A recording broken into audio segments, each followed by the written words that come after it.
Hey everyone, and welcome to Developer Tea. My name is Jonathan Cottrell, and today I'm going to be talking about picking the best tool versus picking the right tool.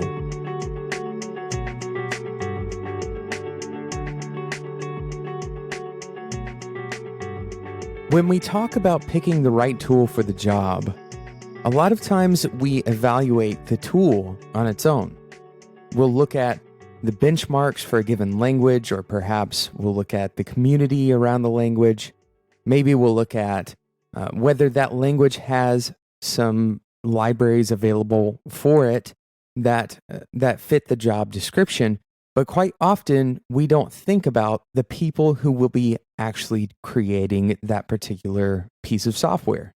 And I think this is the fundamental piece that we forget when we are trying to find the right tool. And it's really the most important piece in a lot of ways. But so many times we look at what the newest framework is, or perhaps what the fastest framework is, and we assume that we should learn that particular framework. And it's not just frameworks, it's also languages. There are always going to be languages that are considered up-and-coming languages, perhaps the popular language of the month, if you want to call it that. Of course, for example, JavaScript recently became the #1 language on GitHub. And that's not to say that you shouldn't learn JavaScript. In fact, I would recommend that you do learn JavaScript. But that is to say, judging any tool from an objective perspective forgets the fact that it is actually a human that is using that particular tool. Now, before you get all up in arms and go and get your pitchforks and chase after me, I am not saying that we shouldn't be looking at some of the objective measures that explain how effective a tool is. For example, if you can make a tool faster without changing the API, there are very few who would disagree with the faster being more valuable. It takes up less energy, and it doesn't take any investment from the people who use that tool to actually gain from those benefits. But the objective measures are not the only ones that matter. In fact, I would recommend asking each other, asking the people that you work with on a particular project or perhaps on a permanent team, ask each other what you like working with. I like working with Ruby, but there are a lot of people who need to accomplish the same things that I accomplish with Ruby, and they pick Python. Now, are there technical differences between Python and Ruby? Absolutely. But for my purposes, for what I use Ruby for, there isn't really much of a gap in terms of performance between Ruby and Python. So the subjective character of the language is a big reason why I choose to use Ruby. Even the creator of Ruby, however, says that no language can be perfect for everyone. He tried to make Ruby perfect for him, he says, but maybe it's not perfect for you.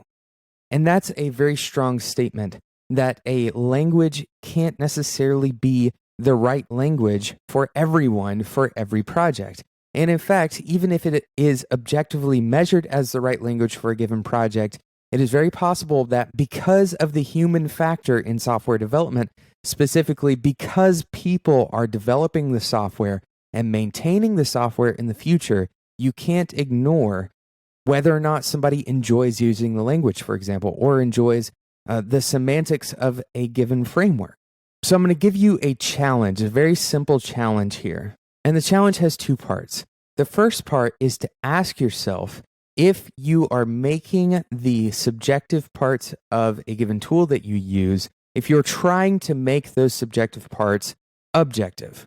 In other words, I'm giving you license to make one of the reasons why you use a tool that you like it. Not just simply that it's the right tool, but instead that it's the right tool for you, that you actually enjoy writing that particular language or using that particular framework. So the first part of the challenge is to investigate whether or not you are making objective claims about parts of your preferences that are actually subjective. If you are trying to fight for a language and saying that it has better performance benefits over another language, when in reality you may not even know if it has better performance over another language, you just enjoy using it. I would challenge you to investigate that.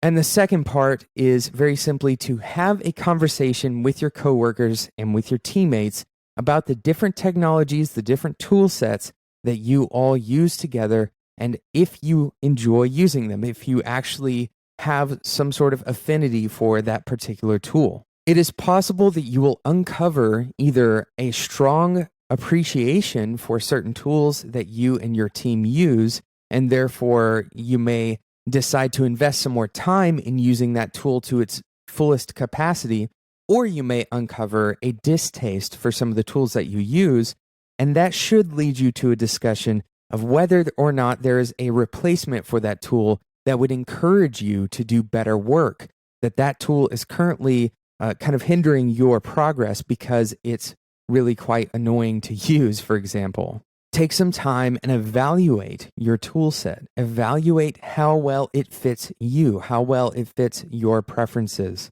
Now, I do have a word of caution. Be careful in thinking that simply because of your subjective appreciation for a given language, that language is absolutely correct for every project.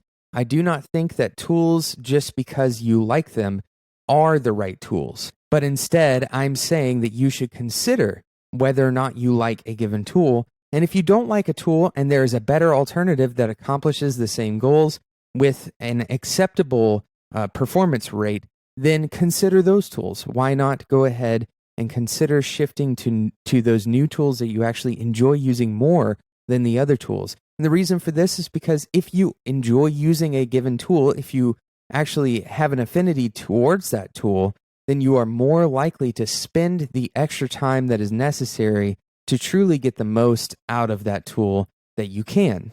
As a musician, for example, if I truly enjoy playing a particular guitar, then I can typically sit longer with that guitar and practice longer with that guitar. Even though it doesn't necessarily make me a better musician, I can become a better musician by practicing longer sessions and investing more time, investing more energy because I'm enjoying myself. I hope this has challenged you. I hope this discussion about tool sets has challenged you to consider whether your tool set is actually subjectively the right fit for you and your team, and to challenge you to not make objective arguments about things that are actually subjective, to start allowing yourself to enjoy the tools that you use and make part of that enjoyment your justification for choosing that tool. Thank you so much for listening to today's episode of Developer Tea. If you didn't notice today, I don't have a sponsor, so I'm going to take just a minute to talk about some of my friends that I work with at Spec.fm. There's two things I want you to check out, especially if you're a designer. Check out Design Details. There is going to be a link for this in the show notes. Of course, you can find all of this at Spec.fm. There's show notes at Spec.fm as well. But check out Design Details. They are at spec.fm/podcasts/design-details. Of course, again, there's going to be a link in the show notes. But Brian and Bren, they are the hosts of Design Details. We teamed up to create Spec together. It's a great show where they interview people who are making all of the things that we love to use every single day. And the other thing I want to tell you about is called Little Bites of Cocoa. Jake Marsh has created Little Bites of Cocoa. Again, it's on spec.fm. You can check it out there. But it's basically these little short pieces of content about iOS and Mac development. So especially if you are interested in iOS and Mac development, that is an incredible resource for you, in some ways similar to Developer Tea, because it's intentionally short. It's intentionally given to you in, well, bite-sized chunks. So go and check out Little Bites of Cocoa and, of course, Design Details as well. If you haven't signed up for our Slack channel, you can do so at spec.fm/Slack. Again, this will be in the show notes as well, but if you want to come and chat with us, I personally am in that chat room, and the guys from Design Details are in that chat room. There's always good conversation happening there. Go to spec.fm/Slack. Thank you for listening to today's episode. I hope you will join me on the next episode of Developer Tea. To make sure that you don't miss out, make sure to subscribe in iTunes or whatever podcasting app that you use to listen to podcasts. Thank you again for listening to Developer Tea, and until next time, enjoy your tea.